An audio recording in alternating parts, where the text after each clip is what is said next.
krenem nemam gde, kada sve ove ulice po tvojim koracima merim.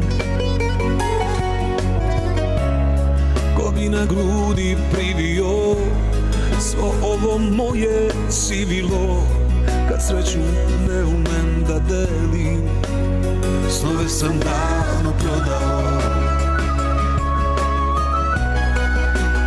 Samo je tuge ostalo.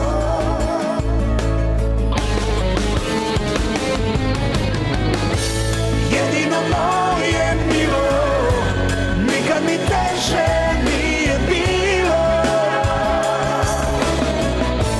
Niko pod kožu da uđe, telo bez dodira tvoj kod tuđe. Jedino moje milo, nikad mi teže nije bilo. Poteci kroz moje vene i ostani zauvek tu kraj mene.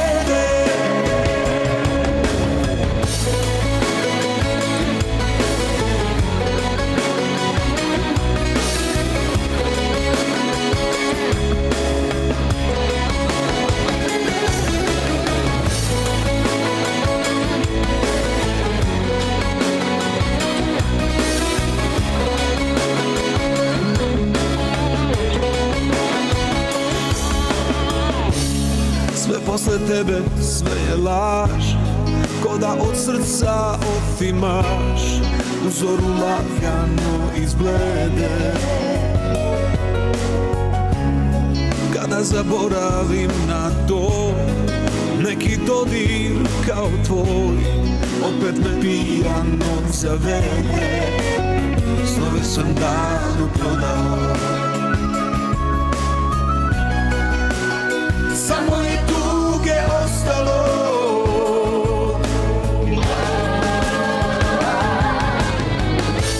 Jedino moje milo, nikad mi teže nije bilo.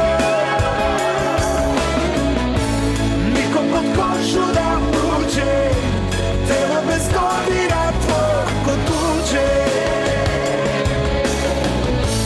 Jedino moje milo, nikad mi teže nije bilo. Poteci kroz moje vene i ostani zauvek tu kraj mene.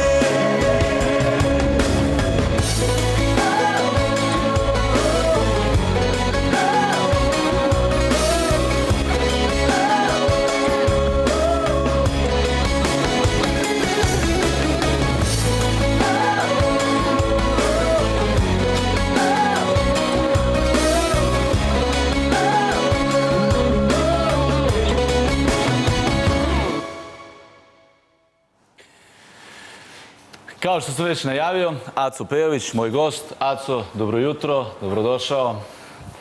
Znaš kako kažu, dobra ti sreća, bolje te našao. Kako si ti ovog jutra?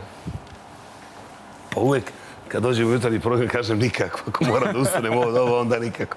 Ali u svakom slučaju mi je drago da sam kod tebe, pošto si ti moj dobar drugar i prijatelj, onda mi je onda nije problem da ustanem. Drago mi je da si moj gost. Aco, imamo puno tema za razgovor, ali da krenemo od one najsvežije, a to je koncert koji se nedavno desio u Svrljigu.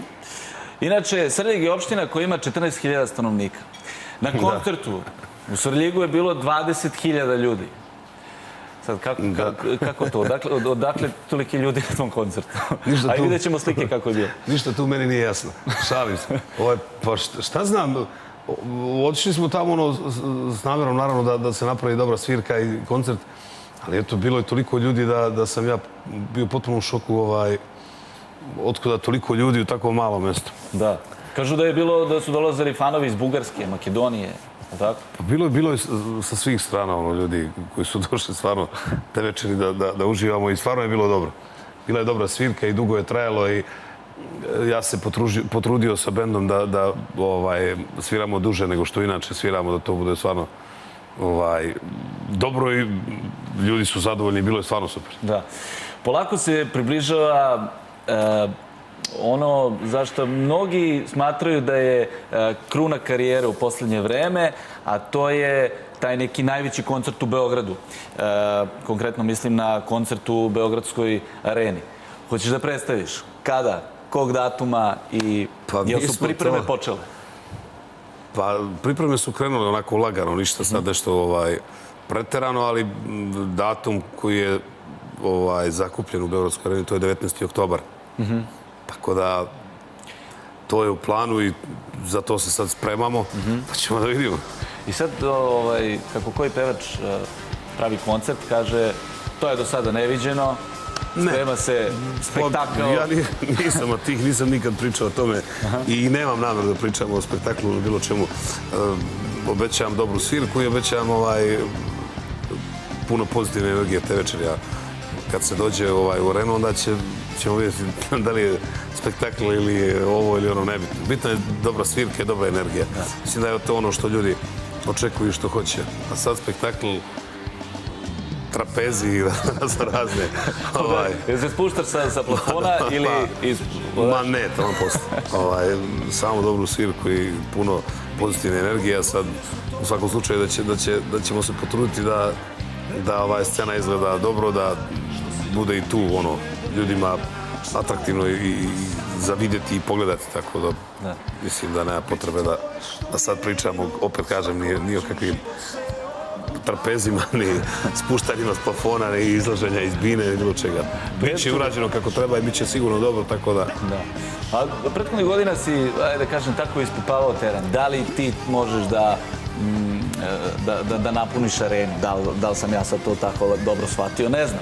Naprimjer, Zetra, 15.000 ljudi, pa pre nekoliko godina u Beogradu, u hali Pionir, sve je bilo dupke puno. Da, 12.000. Ja nisam čovjek koji razmišlja o tome da li će te večeri biti puno i mislim da ne treba da razmišljamo o tim stvarima. Mislim da treba da razmišljamo drugačije, da te večeri pružimo publici i da verujemo u to da će ljudi doći. Ako ne verujemo u to, onda na čemu upravljaju svega toga. Ja mogu odmah da ti kažem da nemaš brige. Tako da mi je to negde u drugom planu. Razmišljam više o tome da te večeri napravimo stvarno nešto za pamćenje, da ljudima bude dobro u smislu dobre svirke i provoda. Ja se nadam da će ljudi dođu, naravno. Da.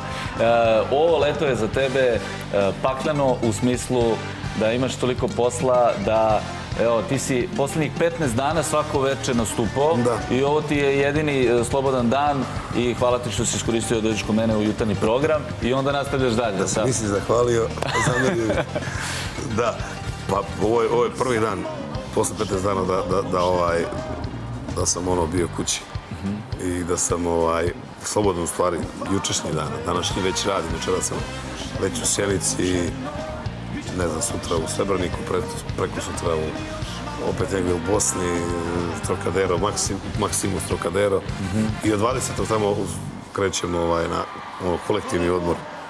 I ja i momci i kompletna ekipa, 11 ljudi dobijaju odmor do 30. jer su i oni zaista umorni i ne mogu više da izdrže ovaj tempo. Stvarno, ovog leta je bio ozbiljan tempo. Da, što se tvojeg odmora tiče, hoćeš li imati malo oduška? Pa hoću, u svakom slučaju moram sebi priuštiti to zato što sam jako umoran, a imam nekih stvari koje prvo moram da rešim. Moja najmlađa Nezimče ima problema s rukom, polomila je ruku, pa je sad su tu neki zahvati bili i to moramo da skidamo jer je kost nije srasla kako treba. I sad mi je to najbitnije i to mi je na prvom mjestu da to rešimo 20. da skinemo taj aparatić koji stoji tu na ruci i na odmor, ne mislim dok to ne završimo. Kad to završimo, onda ćemo da idemo na odmor stvarno. To mi je na prvom mjestu. Ne, nakon što se vratiš sa tog odmora, tek te čeka dosta posla vezano za medijsku promociju koncerta i pripremanje naravno toga. Naravno, to će u svakom slučaju raditi Melo Sestrada i na čelu sa Banetom Obradovićem. Ali znajući tebe, bit ćeš ti tu, nadgledat ćeš, kritikovat ćeš. I sa mojim menadžerom Borom Lalevićem. Oni će to preuzmu odgovornost. Znaš, sve što ne valja, oni su krivi. Šalim se, oni će to sve da pripreme. Kad se ja vratim, onda krećemo u tu neku ozbiljnu kampanju i nove priču o koncertu.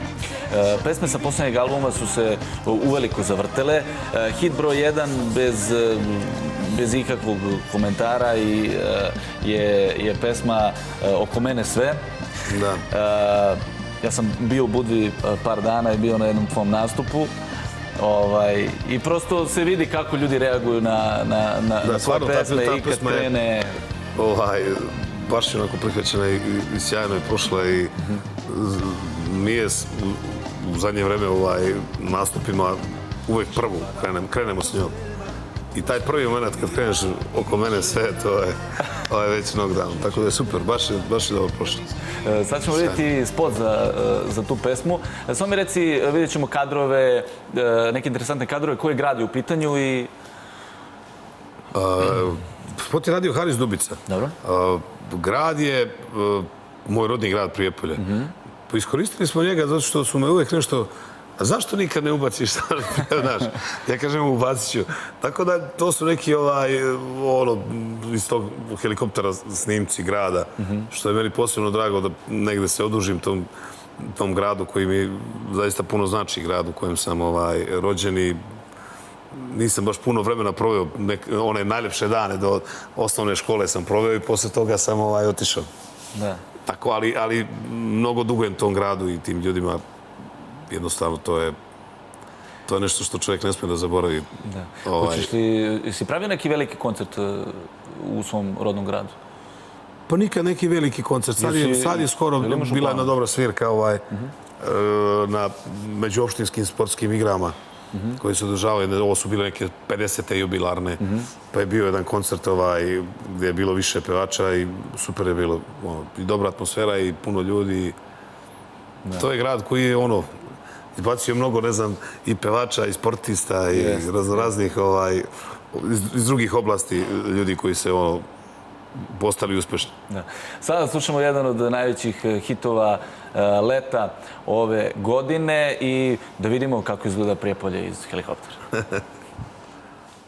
Oko mene sve, ceo život je laž, dođi voli me, ti to jedina znaš. Oko mene sve, sad me vuče na dno, dođi spasi me, ti mi duguješ to.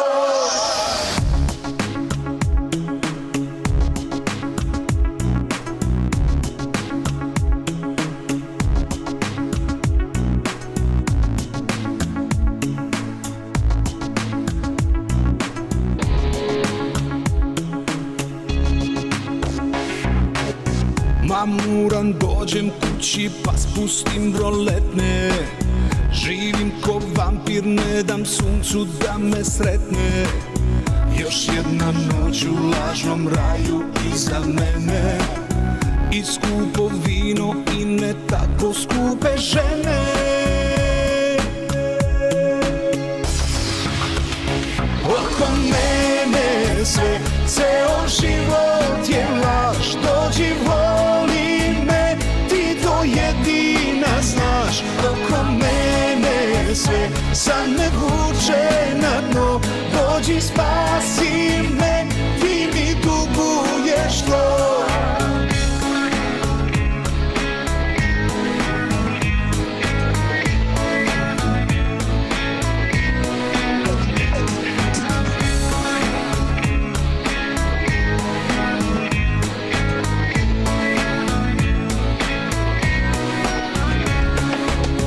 Bacit ću cigarete, ponavljam u sebi, pa novu palim da zaboravio ne bih. Ako me sjećanje na tebe ne dotuče, javit ću sutra bolji čovek nego juče.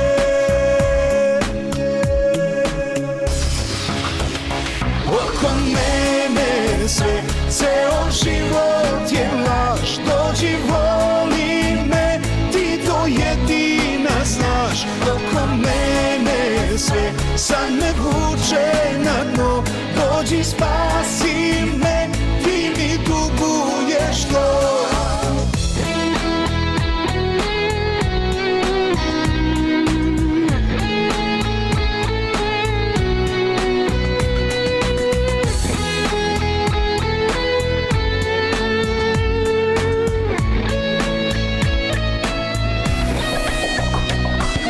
Evo ima godina kako mi te nema, tebi kao dan il dva, meni kao vek.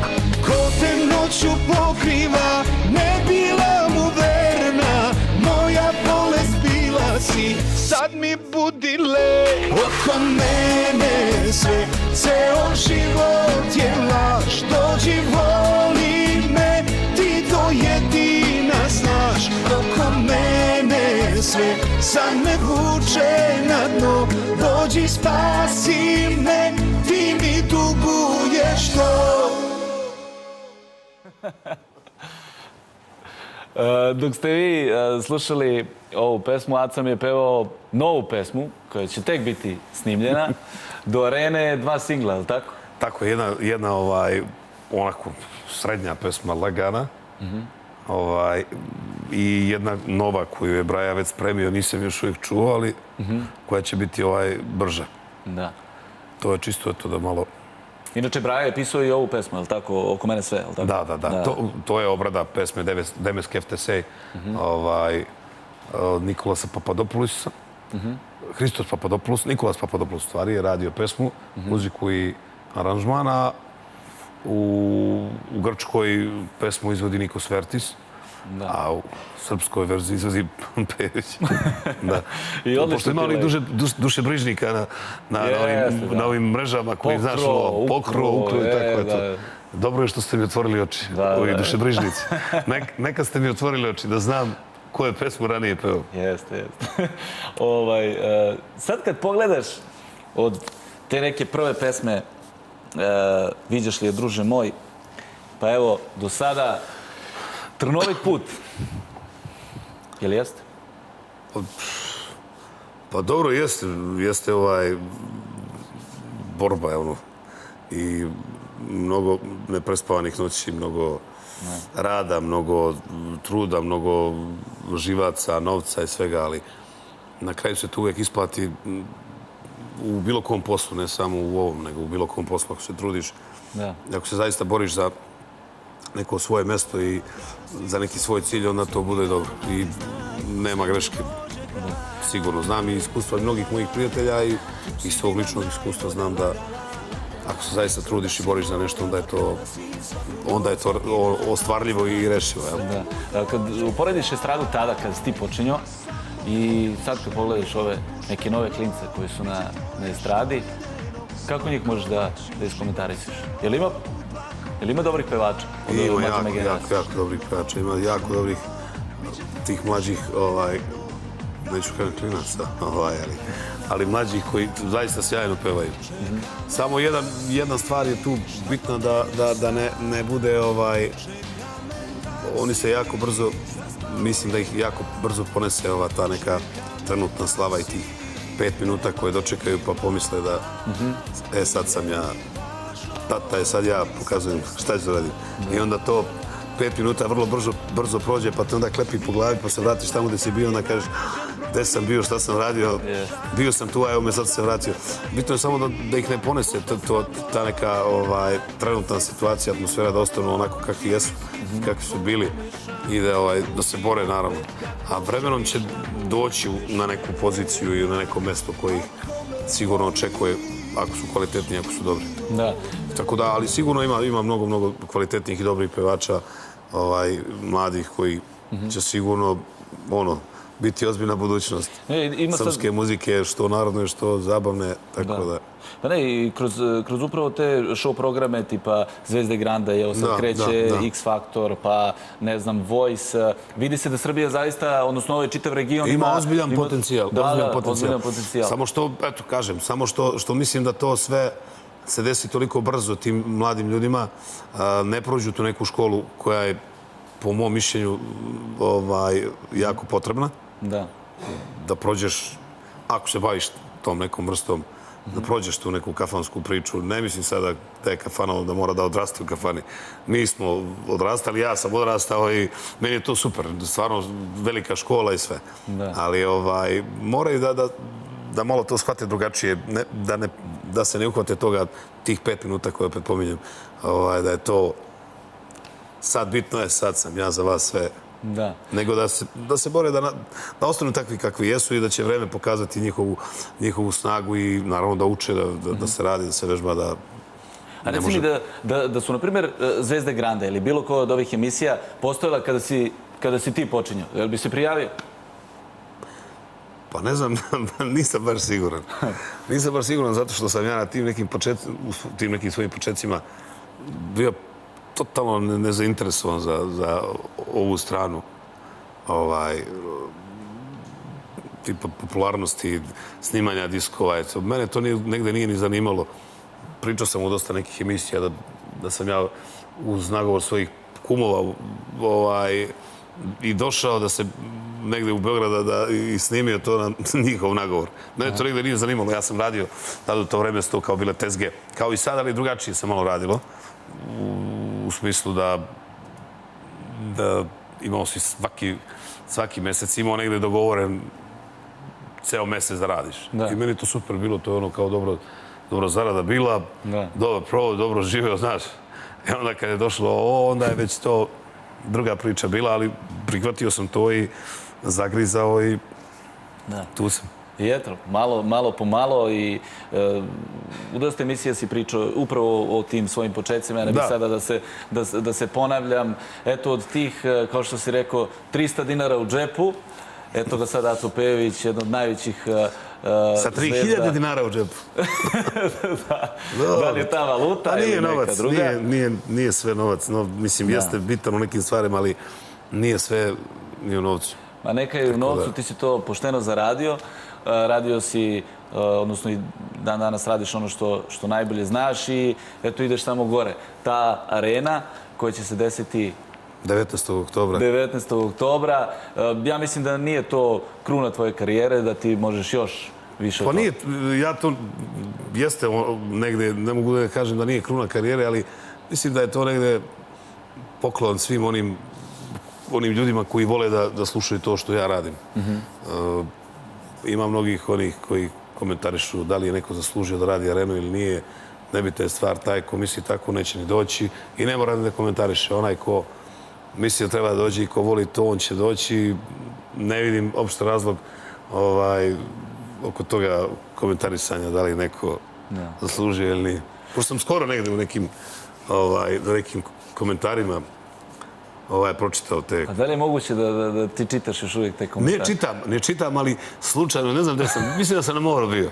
Pa sam slučajno onako ušao, pa sam pročitao to, ali ne čitam, to me ne zanima. Mislim da je to ista ekipa ljudi koja sedi za računarima besposličara koji nemaju preča posla, nego idi zaradi nešto, nemoj komentarisati tuđe živote i daš, ali jednostavno ima takvih, to je cela ekipa, to sam jednom ušao pa su mi objasnili, pa si ti luda čitaš to je, znaš, pod istim pseudonimom su, znaš, znači godinama tako isti naziv, isto ime, šta je već, izlaze ljudi, ali nek su živi i zdravi. Da.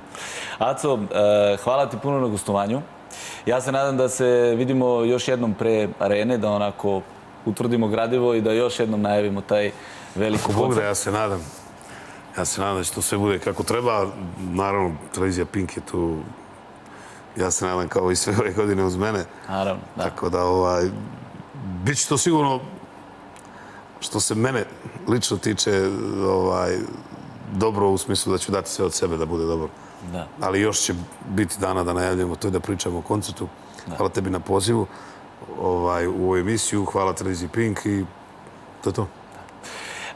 Želim ti da se odmoriš i onda u nove radne pobede od jeseni i naravno taj koncert da prođe onako kako treba. Biće to super, nema ništa da brineš, kad ti kaže drug. A sada, Boško, nisam tebe zaboravio, gotove su rolnice. Tako je, gotove su rolnice. Hoćemo još jednom samo da pomenemo šta je potrebno za specijalitet? Dakle, za rolnicu sa tunom potrebni su sveža tuna, pirinač, nori, alga, krastavac i avokado. Dobro. A što se tiče ove rolnice koja je totalni hit trenutno u Kafe Priveu, potrebni su praziluk koji se proprži u tempura brašnu i u vrelom ulju, losos, malo avokada, spicy sos, malo narandžaste ikre, crnog susama i to je to. Naravno, pozivam sve naše gledalce da dođu do Kafe Privea i da probaju ovu rolnicu i ubeđen sam da će posle toga i sami početi da je prave kod kuće. Boško, hvala ti puno na Hvala vam na pozivu. Hvala vama što ste bili uz jutarnji program televizije Pink. Gledajte nas i sutra od 7 sati i 15 minuta. Ja vam želim prijatan dan uz još jednu lepu pesmu Ace Pejovića. Pitanje je spot za numeru Makar zadnji put.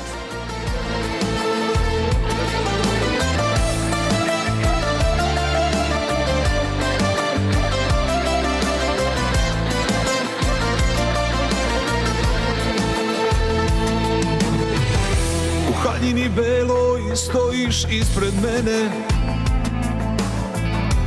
da si večno moja, govoriš pred Bogom. A meni od sreće suza bi da krene, jer znam da ću život proživeti s tobom. Podižem ti veo i nežno te ljubim, ko anđeo beli, nasmejana ti si.